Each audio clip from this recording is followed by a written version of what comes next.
তো বন্ধুরা, চলো তোমাদেরকে একটা ভয়ানক ভূতের গল্প শোনাই। ভুতুড়ে বাড়ি। ঘোড়াশাল গ্রামের এক কোণায় নদীর ধারে দাঁড়িয়ে এক পোড়ো বাড়ি। লোকে ডাকে ভুতুড়ে বাড়ি। দিনে না কেউ যায়, রাতে তো নয়ই। শোনা যায় সেই বাড়িতে থাকত এক তান্ত্রিক জমিদার। স্ত্রী মরে যাওয়ার পর সে করত অদ্ভুত সাধনা। এক রাতে লাগে আগুন। চিৎকারের পর সব নিস্তব্ধ। জমিদার মারা যায়, আর বাড়ি হয় অভিশপ্ত। 3 বন্ধু, সজল, রাফি, নাদিম, বাজি ধরে সাহস করে রাত 1:30টায় ঢুকে পড়ে সেই ভুতুড়ে বাড়ির ভেতর। ঘরে ঢুকতেই শীতল হাওয়া। টর্চ জ্বালায়, দেয় দৃষ্টি ছুঁড়ে। আয়নায় হঠাৎ এক নারীর মুখ। চোখ ছাড়া গর্ত, গলা কাঁপে শূন্যে। সে বলে, তোমরা চলে যাও, এখনো সময় আছে, না হলে কেউ ফিরতে পারবে না। পেছনে ছায়া। সজলের কাঁধে হাত।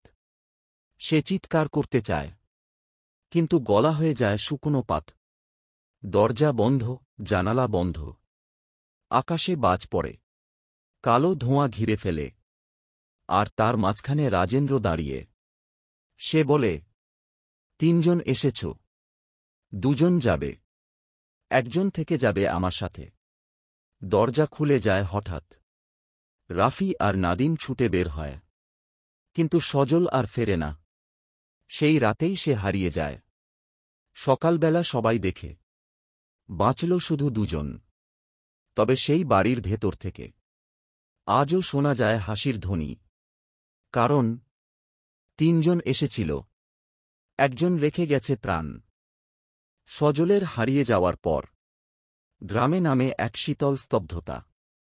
ঘোড়াশালের মানুষ এখন সন্ধ্যার আগেই দরজা বন্ধ করে। রাফি আর নাদিম কেউ কথা বলে না। চোখে যেন ভয় চেপে বসে। তারা ভাবে ভুলে যাবে সব, কিন্তু সজলের মুখটা ভেসে ওঠে ঘুমের ভেতরে।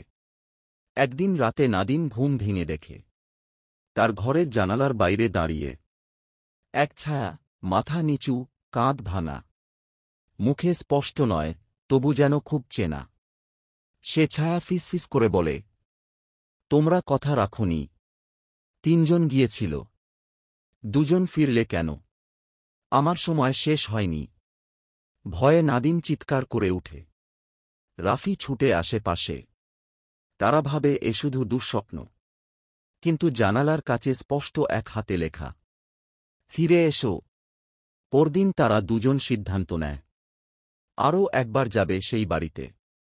সজলকে খুঁজতে হবে, না হলে এ অভিশাপ যাবে না। রাতে আবার তারা পৌঁছে যায় ভুতুড়ে বাড়ির দরজায়।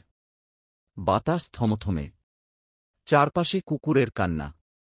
ভেতরে ঢুকতেই সামনের দেয়ালে লেখা, তোমাদের বন্ধুর সাথে দেখা হবে, তবে এক শর্তে, তোমরাও থাকবে চিরদিন। বাড়ির ভেতরে এক অদ্ভুত নীরবতা। মেঝেতে জ্বলে ওঠে লাল আলো। ঘরের কোণে দাঁড়িয়ে সজল। চোখ দুটো রক্তবর্ণ, মুখে ফাঁকা হাসি। সে বলে, তোমরা কেন এলে? তোমরা আমাকে ফেলে গিয়েছিলে, এখন আমি একা নই, আমার পাশে আছে তারা। পেছনে দেখা যায় অস্পষ্ট ছায়া। কেউ একজন হেসে হেসে বলে, 3 জন এসেছিল, এবার 3 জন থাকবে। এই বাড়ির আত্মারা এখন পূর্ণ। রাফি চিৎকার করে, সজল, আমরা তোমাকে নিতে এসেছি। তুমি কি আমাদের চিনতে পারো? সজলের চোখে এক ঝলক পানি। মুহূর্তেই তা বদলে যায় আগুনে। সে চিৎকার করে, বের হও, না হলে তোমাদের সাথেও তাই হবে যা আমার হয়েছে। বাড়ি কেঁপে উঠে, দেয়াল ফাটে, মেঝে ধসে পড়ে। রাফি আর নাদিম দৌড়াতে থাকে। হঠাৎ করেই এক দরজা খুলে যায়, আলো ছড়িয়ে পড়ে। সজল সেই আলোয় তাকিয়ে দাঁড়িয়ে থাকে।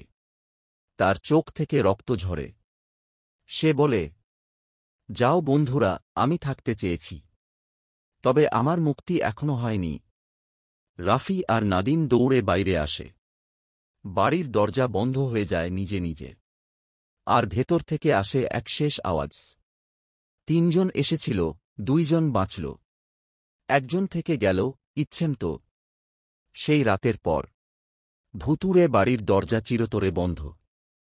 আর সজল, সে কি হারিয়ে গেল? নাকি সে এখন সেই বাড়িরই কেউ? গ্রামের লোকেরা বলে, রাতের নীরবতায় কারো হাসির শব্দ শোনা যায়। আর কেউ কেউ জানে, সজল এখন সেই ভুতুড়ে বাড়ির নতুন রক্ষক। এবার শেষ হল গল্পটি। কেমন লাগলো বন্ধুরা ভুতুড়ে বাড়ি এর এই 3 পাঠের যাত্রা?